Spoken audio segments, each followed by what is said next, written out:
آئندہ پیشی پر آپ اپنے گواہوں کو نپٹا دیں گے نا؟ یس سر، وہ بڑے جوش سے بولا۔ اگلی پیشی پر میں استغاثہ کے ایک ایسے گواہ کو عدالت میں بلانے والا ہوں جو ملزم کے کالے کرتوتوں کا پردہ فاش کر دے گا۔ وہ شخص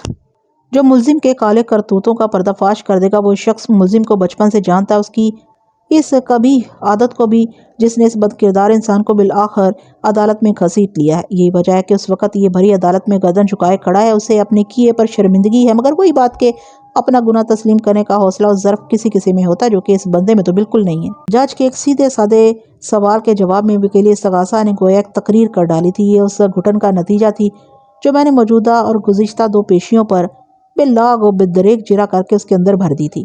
وکیل استغاثہ کے طویل جواب کے بعد جج نے مجھ سے پوچھا، بیگ صاحب آپ کے جو گواہ باقی رہ گئے انہیں اگلی پیشی پر بلا لیں۔ یہ عدالت جلد از جلد اس کیس کو کسی کنارے لگا دیکھنا چاہتی ہے۔ یس سر، عدالت کے حکم کی تعمیل کی جائے گی، میں نے ٹھہرے ہوئے لہجے میں کہا۔ ڈیفینس آئندہ پیشی پر اپنے آخری گواہ کو عدالت میں لازمی پیش کرے گا کیونکہ اس کی فوری ضرورت اور زیر سماعت کیس کا عدلی تقاضا بھی ہے۔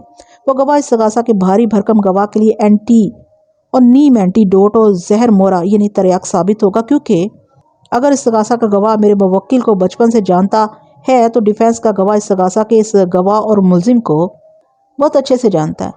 گویا اگلی پیشی پر عدالت میں بڑی ہلچل دیکھنے کو ملے گی۔ استغاثہ کا تو پتہ نہیں، لیکن ڈیفینس کو بہت مزہ آئے گا جناب عالی۔ جج نے زیر لب مسکراتے ہوئے معنی خیز انداز میں اپنے سر کو ثباتی جنبش دی اور اگلی تاریخ دے کر عدالت برخاست کرنے کا اعلان کر دیا۔ The court is adjourned. منظر اسی عدالت کا تھا اور گواہوں والے کٹہرے میں استغاثہ کا سب سے اہم گواہ معروف بلڈر آغا مسعود کھڑا تھا۔ آغا مسعود کی عمر 50 پلس تھی۔ وہ درمیانے قد اور مناسب باڈی فریم کا مالک تھا۔ اس کے سر کے آدھے بال جھڑ چکے تھے۔ ایک مثل مشہور ہے کہ جب دولت آتی ہے تو انسان کو فارغ البال کر دیتی ہے۔ نوٹ سمیٹنے کی 2 ہاتھا کوششوں نے آغا مسعود کے سر کو بالوں سے فارغ کر دیا تھا۔ آغا مسعود کا حلفیہ بیان ریکارڈ ہو چکا تو وکیل استغاثہ جرا کے لیے وٹنس اسٹینڈ کے نزدیک چلا گیا۔ وہ لگ بھگ آدھے گھنٹے تک گھما پھرا کر اپنے گواہ سے مختلف سوالات کرتا رہا۔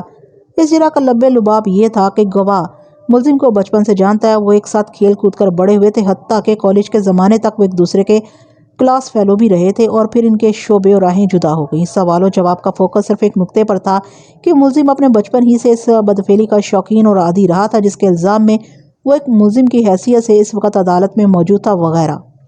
میں اپنی باری پر جج کی اجازت سے استغاثہ کے گواہ آغا مسعود کے قریب پہنچ گیا اور اپنے مخصوص زہریلے اور کٹیلے انداز میں جرا کا آغاز کر دیا۔ مسعود صاحب، میں نے اس کے چہرے پر نگاہ جماتے ہوئے پوچھا، کیا میں آپ کو صرف آغا صاحب کہہ کر مخاطب کر سکتا ہوں؟ میرا پورا نام آغا مسعود احمد ہے۔ وہ معتدل انداز میں بولا، مجھے آغا صاحب کہیں، آغا مسعود یا پھر مسعود احمد، اسے کوئی فرق نہیں پڑتا۔ میں آپ کی اس روشن خیالی اور دریا دلی کے لیے بہت مشکور ہوں آغا صاحب، میں نے گہری سنجیدگی سے کہا، پھر بابر علی کی جانب اشارہ کرتے ہوئے دریافت کیا، کیا اس نوجوان کو جانتے ہیں؟ ذاتی طور پر تو نہیں جانتا، لیکن اتنا مجھے معلوم ہے کہ ملزم نے اس پر کون سا ظلم توڑنے کی کوشش کی تھی اور آپ اسی سلسلے میں گواہی دینے عدالت میں حاضر ہوئے ہیں۔ میں نے کہا، آپ کو یقین ہے کہ ملزم نے واقعتاً اس نوجوان کو اپنی مذموم خواہش کی بھینٹ چڑھانے کی کوشش کی تھی؟ جی بالکل، اس نے متصر جواب دیا۔ آپ اس شہر کے معروف بلڈر ہیں آغا صاحب؟ میں نے جرا کے سلسلے کو دھیرے دھیرے آگے بڑھاتے ہوئے کہا، آپ کے نصف درجن پروجیکٹس پر اس وقت تعمیراتی کام جاری ہے۔ اتنے بڑے سیٹ اپ کو مینیج کرنے کے لیے آپ نے درجنوں ہنرمند افراد کو اپنے ہاں روزگار فراہم کر رکھا ہے۔ آپ کے سٹاف میں ایک صاحب ہوتے ہیں، درمیانہ قد، گھنی مونچھیں، چہرے پر زخم کا نشان اور توند کسی مٹکے کو شرماتی ہوئی۔ کچھ یاد آ رہا ہے آغا صاحب؟ آپ عقیل عباسی کی بات کر رہے ہیں؟ ہاں بالکل، میں نے تصدیقی انداز میں کہا۔ ہاں، میں عباسی صاحب کو کافی عرصے سے جانتا ہوں۔ وہ اس بات میں سر ہلاتے ہوئے بولا، وہ میری کنسٹرکشن کمپنی میں سائٹ سپروائزر کی حیثیت سے کام کرتے ہیں۔ آپ کا بہت بہت شکریہ آغا صاحب۔ اس نے الجھن زدہ نظر سے مجھے دیکھا اور پوچھے بنا نہ رہ سکا، وکیل صاحب آپ کس بات کے لیے میرا شکریہ ادا کر رہے ہیں؟ اس بات کے لیے کہ آپ نے عقیل عباسی کو پہچاننے سے انکار نہیں کیا، میں نے معنی خیز انداز میں کہا، حالانکہ اگر آپ ایسا کرتے تو اس میں آپ ہی کا فائدہ تھا۔ آپ کی بات میری سمجھ میں نہیں آئی وکیل صاحب، ورنہ گواری سے مجھے دیکھتے ہوئے بولا، کیا آپ اس بات کی وضاحت کریں گے؟ آبجیکشن یور آنر، قبل اس کے کہ میں گواہ کی الجھن کو سلجھن میں بدلنے کی کوئی سبیل نکالتا، وکیل استغاثہ ہمارے بیچ کسی ریسلنگ ریفری کے مانند کود پڑا۔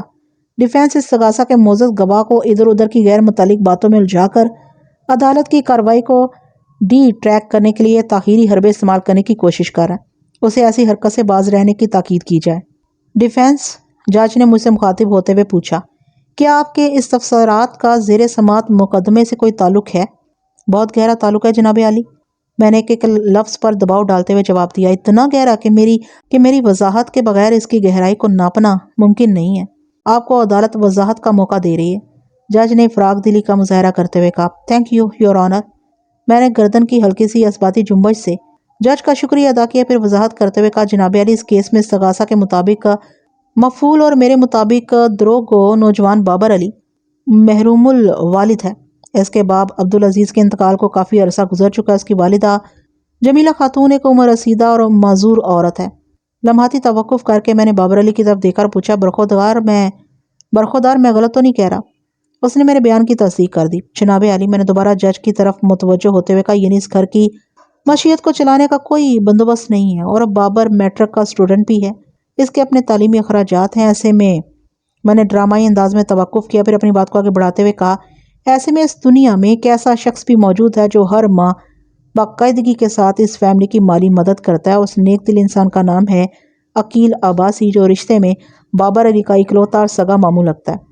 وہ استغاثہ کے معزز گواہ آغا صاحب کی کنسٹرکشن کمپنی میں سائٹ سپروائزر کی حیثیت سے عرصہ دراز سے کام کر رہا ہے، لیکن حیرت کی بات یہ ہے کہ آغا صاحب اپنے دیرینہ ملازم کے اکلوتے بھانجے کو پہچاننے سے انکاری ہیں۔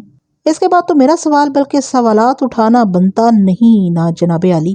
اوور رولڈ، جج نے ٹھوس انداز میں کہا، پھر میری طرف دیکھتے ہوئے ان الفاظ میں اضافہ کر دی، ڈیفینس پلیز کنٹینیو۔ آغا صاحب، اس کے بعد تو میں استغاثہ کے گواہ آغا مسعود کی جان کو آ گیا۔ یہ کتنی عجیب بات ہے کہ آپ عقیل عباسی کو تو جانتے ہیں لیکن اس کے اکلوتے بھانجے بابر علی کو نہیں جانتے۔ کیا معزز عدالت کو اپنی اس گڑبڑ گوٹالہ جانکاری کا سبب بتانا پسند کریں گے؟ اس کے چہرے پر ایک رنگ سا آ کر گزر گیا۔ جلدی سے اس کو سنبھالتے ہوئے اس نے جھنجھلاہٹ بھرے لہجے میں کہا، وکیل صاحب، میں اپنے کام سے کام رکھنے والا انسان ہوں اور بہت مصروف بھی، اس لیے میں اپنے ملازمین کے فیملی ایشوز سے کوئی دلچسپی نہیں رکھتا۔ امید ہے اب آپ کی حیرت رفع ہو گئی ہوگی۔ ہرگز نہیں آغا صاحب، میں نے ترکی بات ترکی کہا، رفع حیرت کے لیے ہم دونوں کو مل کر چند پاپڑ بیلنا ہوں گے۔ اس نے الجھن زدہ سوالیہ نظر سے مجھے دیکھا لیکن کچھ بولا نہیں، لیکن اس موقع پر میرے لیے خاموش رہنا ممکن نہیں تھا، اس لیے میں نے اس پر چڑھائی کر دی۔ آغا صاحب، بابر علی کئی بار آپ کی کنسٹرکشن کمپنی کے آفس بھی آ چکا ہے، لہٰذا آپ اس سے عدم شناسائی کا اظہار نہیں کر سکتے۔ وہ چالاکی سے بولا، میرے آفس میں تو روزانہ درجنوں افراد کا آنا اور جانا ہوتا ہے، میں سب کے چہروں کو یاد نہیں رکھ سکتا۔ عقیل عباسی نے متعدد بار آپ سے اپنی بہن جمیلہ خاتون کے گھریلو حالات کا ذکر کر کے مالی مدد حاصل کی ہے۔ میں نے ایک نئی رسی سے اسے باندھنے کی صحیح کی، اور آپ نے کبھی عقیل عباسی کو مایوس نہیں کیا، حتیٰ کہ وہ اپنے بھانجے کے تعلیمی اخراجات کا رونا بھی روتا رہتا تھا۔ میں بابر علی عرف مظلوم و مفعول بچے کی بات کر رہا ہوں۔ میں بہت سے ضرورت مندوں کی مالی معاونت کرتا رہتا ہوں، لیکن میں نے کبھی اپنے اس نیک عمل کا چرچا نہیں کیا۔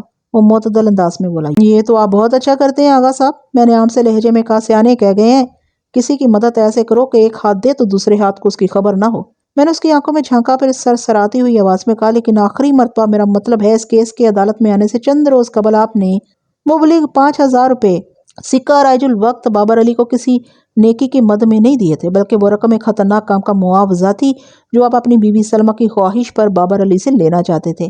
یہ بے وقوف نوجوان ایک تگڑی رقم کے لالچ میں آپ کے ناپاک منصوبے کا شکار ہو گیا۔ اس نے آپ کے ہاتھوں کا کھلونا بن کر ایک معزز اور محترم باکردار استاد پر ایسا گھناؤنا الزام لگایا کہ جس کے نتیجے میں اس وقت ہم سب عدالت میں موجود ہیں۔ آپ بکواس کر رہے ہیں۔ وہ اچانک پھٹ پڑا، میں نے اس بچے کو کسی بھی کام کے لیے 5,000 روپے نہیں دیے، آپ خواہ مجھے گھیرنے کی کوشش کر رہے ہیں۔ میں نے اس کی لغویات پر برہم ہونے کی بجائے نہایت ہی سنجیدہ تنبیہ کرنے والے انداز میں کہا، آغا مسعود، میں تم سے ان 5,000 روپوں کا حساب بعد میں کروں گا۔ موجودہ صورتحال کے تقاضوں کو دیکھتے ہوئے آپ سے تم پر آنا لازمی ٹھہرا تھا۔ فی الحال میں تمہاری وسیع جانکاری کا آپریشن کلین اپ کرنے کا ارادہ رکھتا ہوں۔ وہ فکر مندی سے مجھے تکنے لگا۔ ایک بات تو بالکل واضح تھی کہ میری کڑی جرح نے اس کے طاغوتی پاپائے استقامت میں لرزش پیدا کر دی تھی۔ وہ بار بار پسینہ پونچھتے ہوئے امداد طلب نظر سے وکیل استغاثہ کو دیکھ رہا تھا، لیکن میں وکیل سرکار کو کسی غیر نصابی سرگرمی کا موقع دینے کا روادار نہیں تھا، اس لیے میں نے طوفانی انداز میں آغا مسعود پر دھاوا بول دیا۔ تم نے وکیل استغاثہ کی جرح کے جواب میں ملزم سے اپنی پہچان اور جانکاری کے ذیل میں زمین آسمان ایک کر دی، لیکن تمہارا زور صرف اور صرف اس بات پر رہا ہے کہ ملزم بچپن ہی سے ایک غیر اخلاقی عادت میں مبتلا رہا ہے، اور وقت کے ساتھ ساتھ وہ عادت بد اتنی پختہ ہو چکی ہے کہ اس عمر میں بھی وہ اس کبھی فعل سے نجات حاصل نہیں کر سکا۔ میں نے کڑے لہجے میں کہا، حالانکہ تم دونوں کے بچپن اور جوانی میں اور بھی بہت سارے ایسے معاملات ہیں جن کا تم نے ہلکا سا بھی ذکر کرنا ضروری نہیں سمجھا، کیونکہ ان واقعات سے تمہاری اصلیت کھل جانے کا اندیشہ تھا، اور میری زندگی میں ایسا کچھ بھی نہیں ہے کہ جسے چھپانا میری مجبوری بن جائے۔ وہ قطع کلامی کرتے ہوئے برہمی سے بولا، پتہ نہیں آپ کیا اول فول اور اول جلول بولے جا رہے ہیں، سب پتہ چل جائے گا کہ میں تمہیں کیا یاد دلانے کی کوشش کر رہا ہوں۔ میں نے اسے گھورا، جیسا کہ تم نے وکیل استغاثہ کو بتایا ہے کہ ملزم کے ساتھ کھیلنے کودنے والا کوئی بھی بچہ اس کے شر سے محفوظ نہیں تھا، کیا تم معزز عدالت کو بتانا پسند کرو گے کہ تم کتنی بار ملزم کے ظلم کا شکار ہوئے تھے؟ ایک بار بھی نہیں۔ وہ غصے سے لال پیلا ہوتے ہوئے بولا، اگر یہ مجھ پر ٹرائی مارتا تو میں اس کا منہ توڑ ڈالتا۔ تو تم معزز عدالت کو یہ بتانے کی کوشش کر رہے ہو کہ دوسرے بچوں کے ہاتھ میں سلامت ہے اور نہ ہی ان کے جسم میں اتنی طاقت تھی کہ تمہاری طرح وہ بھی ملزم کا منہ توڑ ڈالتے؟ میں آپ کے سوال کا جواب دینے کا پابند نہیں ہوں۔ وہ برا سا منہ بناتے ہوئے بولا، یہ کوئی کوئز پروگرام نہیں ہے کہ تم میرے سوال کو پاس کرنے کی درخواست کرو گے۔ میں نے اس کے کانوں کے کیڑے جھاڑنے کی کوشش کرتے ہوئے کہا، یہ عدالت کا کمرہ ہے جہاں تم استغاثہ کے گواہ کی حیثیت سے پیش ہوئے ہو، لہٰذا تمہیں ڈیفینس کے ہر سوال کا جواب دینا پڑے گا، چاہے یہ تمہیں پسند ہو یا نہ ہو۔ یہ میری خوش قسمتی تھی کہ میں اپنے بچپن میں اس شیطان کے ہتھے نہیں چڑھا تھا۔ بات کے اختتام پر اس نے نفرت بھری نظر سے میرے موکل اور اس کیس کے ملزم احمد نوید کی جانب دیکھا۔ آگا تمہاری قسمت یا بچپن تک یہ معاملہ محدود نہیں ہو جاتا۔ میں نے اس کے چہرے پر نگاہ ٹکا کر کڑے لہجے میں کہا، تم لوگوں کا ساتھ تو کالج کے زمانے تک رہا ہے، تمہارا یہ بھی دعویٰ ہے کہ یہ عادت حبیثہ گود سے گود تک انسان کے ساتھ جاتی ہے، کیا تم اتنے ہی لکی تھے کہ ملزم ایک بار بھی تمہیں زیر کرنے میں کامیاب نہیں ہو پایا؟ بتایا تو ہے، یہ میری خوش قسمتی کا کمال ہے۔ چلو میں تمہاری خوش قسمتی کا بھی لیبارٹری ٹیسٹ کر لیتا ہوں۔ میں نے اس کی آنکھوں میں جھانکتے ہوئے سخت لہجے میں کہا، میں تمہارا نادیدہ ذائچہ بنانے جا رہا ہوں، تیار ہو جاؤ۔ آپ میرا ذائچہ کیسے نکال سکتے ہیں؟ وہ الجھن بھری حیرت سے مستفسر ہوا، آپ کو میرے کوائف کا تو علم ہی نہیں ہے۔ میں کمرہ یا عدالت میں مجرمانہ ذہنیت کے حامل جن افراد کا ذائچہ کھینچتا ہوں، اس کے لیے ان کے کوائف نہیں کیفیت کی ضرورت پیش آتی ہے، میں نے سنسناتے ہوئے لہجے میں کہا، اور تمہاری کیفیت کسی کھلی ہوئی کتاب کے مانند میرے سامنے ہے، تو شروع کریں۔ میں نے سوال کے جواب میں کچھ کہنے کی بجائے وہ گھبراہٹ بھری نظر سے اگل بغل میں دیکھنے لگا۔ پرائمری اسکول میں سالانہ کھیلوں کے موقع پر تمہاری کلاس نے 500 میٹرز کی دوڑ میں حصہ لیا تھا۔ میں نے بولنا شروع کیا۔ تمہارا دعویٰ تھا کہ اس مقابلے میں تم ہی پہلے نمبر پر آؤ گے، لیکن نتیجہ اس کے برعکس برآمد ہوا اور ملزم احمد نوید نے وہ ریس جیت کر خود کو تم سے بہتر ثابت کر دیا تھا۔ تم 8ویں نمبر پر آئے تھے۔ آئندہ چند روز تک تم ملزم سے بگڑے رہے تھے۔ اپنی ہار کو تسلیم کرنے کی بجائے تم نے ملزم کو اپنے غصے کا نشانہ بنا لیا تھا۔ اس کے بعد ذکر ہو جائے میڈل کا۔ میں سانس وار کرنے کے لیے متوقف ہوا، پھر اپنی بات کو جاری رکھتے ہوئے کہا، جب تم لوگ 8ویں کلاس میں تھے تو شہر کے 10 سکولز کے اسٹوڈنٹس میں مقابلہ حسن تقریر منعقد ہوا تھا۔ اب کی بار تم نے جم کر تیاری کی تھی، تم آئینے کے سامنے کھڑے ہو کر گھنٹوں فرضی بھاشن دیتے رہتے تھے، لیکن جب مقابلہ حسن تقریر کا وقت آیا تو مائک کے سامنے آتے ہی گویا تمہاری ہوا نکل گئی اور وہ ڈیبیٹ کمپٹیشن بھی احمد نوید نے جیت لیا تھا۔ میٹرک میں ملزم A گریڈ لے کر تم سے بہت آگے تھا اور تم C گریڈ کے ساتھ اپنا منہ چھپاتے پھر رہے تھے۔ جب تم لوگ ایک ہی کالج میں پہنچے تو تمہارے میدان ایک دوسرے سے جدا ہو گئے تھے۔ تمہیں C گریڈ کی وجہ سے سائنس نہیں مل سکی تھی، گویا یہاں بھی ملزم نے تم پر اپنی برتری ثابت کر دی تھی۔ تم اپنی اس پے در پہ شکست سے اتنے دل برداشتہ ہوئے کہ تم نے کالج ہی چھوڑ دیا، لیکن ملزم نے اپنی تعلیم مکمل کرنے کے بعد معلمی کا باعزت و پروقار پیشہ اختیار کر لیا۔ تمہیں اپنی جس خوش قسمتی پر ناز ہے وہ تو تمہاری زندگی میں کہیں نظر نہیں آتی۔ کچھ چیزیں صرف آنکھیں رکھنے والوں ہی کو دکھائی دیتی ہیں وکیل صاحب، وہ طنزیہ لہجے میں بولا۔ میں اس شہر کا ایک کامیاب بلڈر ہوں اور ملزم ایک الزام یافتہ ٹیچر۔ کیا میری یہ ترقی آپ کو نظر نہیں آ رہی؟ اگر میں تمہاری ترقی اور کامیابی کا پوسٹ مارٹم کرنے بیٹھ گیا تو بات کہیں کی کہیں نکل جائے گی۔ یہ چونکہ زیر سماعت کیس کے متعلقات کا حصہ نہیں ہے، لہٰذا میں اصل موضوع کی طرف آتا ہوں، میں نے ٹھہرے ہوئے لہجے میں کہا، اور گواہ کی آنکھوں میں دیکھتے ہوئے پوچھا، کیا تم بھی یہی سمجھتے ہو کہ سلمیٰ ملزم سے نفرت کرتی تھی؟ کرتی تھی نہیں بلکہ کرتی ہے، وہ بڑے اعتماد سے بولا۔ یہی وجہ ہے کہ اس نے اس بد کردار سے خلا لے لیا تھا۔ کرتی تھی نہیں بلکہ کرتی ہے، وہ بڑے اعتماد سے بولا۔ یہی وجہ ہے کہ اس نے اس بد کردار سے خلا لے لیا تھا۔ بات کے اختتام پر اس نے اکیوزڈ باکس میں کھڑے ملزم احمد نوید کی جانب اشارہ بھی کر دیا۔ عورت کو طلاق ہو جائے یا وہ عدالت سے خلا حاصل کر لے، ہر دو صورت میں وہ عدت کی مدت پوری کرنے سے پہلے نکاح نہیں کر سکتی۔ میں نے اس کے پاؤں کے نیچے سے زمین کو سرکانے کی کوشش کرتے ہوئے شگاف الفاظ میں کہا، میرے پاس اس بات کا ٹھوس ثبوت موجود ہے کہ کورٹ سے خلا حاصل کرنے کے 1 ہفتے بعد ہی سلمیٰ نے تم سے شادی کر لی تھی۔ اگر معزز عدالت مطالبہ کرے گی تو میں تم دونوں کے نکاح نامے کی فوٹو کاپی بآسانی مہیا کر دوں گا۔ اس تناظر میں عدالت تم سے صرف ایک سوال کرتی ہے کہ بد کردار تم دونوں میاں بیوی ہو یا میرا موکل احمد نوید۔ میرے موکل کا جرم ابھی ثابت نہیں ہوا اور انشاءاللہ کبھی ثابت ہو بھی نہیں سکے گا۔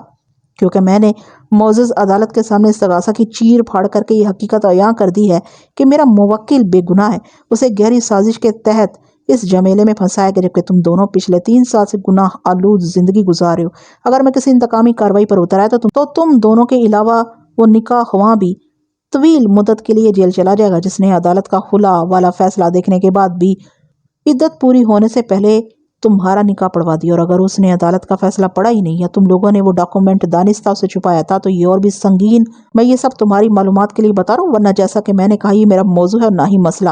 میں تو اس سچائی کو اجاگر کرنے کی کوشش میں ہوں کہ میرے موکل نے زندگی کے ہر مرحلے پر تمہیں مات دی تھی۔ اس شکست مسلسل نے تمہارے دل و دماغ میں ملزم کے لیے شدید ترین نفرت پیدا کر دی تھی۔ تم اس سے بھیانک انتقام لینا چاہتے تھے، لیکن تم اپنے کاروباری معاملات اور دولت کو سمیٹنے میں اتنے مصروف ہو گئے کہ بدلے کا خیال تمہاری یادداشت کے کسی خانے میں کہیں دبا کر رہ گیا۔ کافی عرصے کے بعد جب تم نے، میں نے دانستہ رک کر لمحاتی توقف اختیار کیے، پھر اپنی بات کو آگے بڑھاتے ہوئے کہا، جب تم نے سلمیٰ کو پہلی بار دیکھا تو اس کی دلکشی اور خوبصورتی پر رجھ گئے۔ وہ کسی اپارٹمنٹ کی بکنگ کے حوالے سے معلومات حاصل کرنے تمہارے آفس آئی تھی۔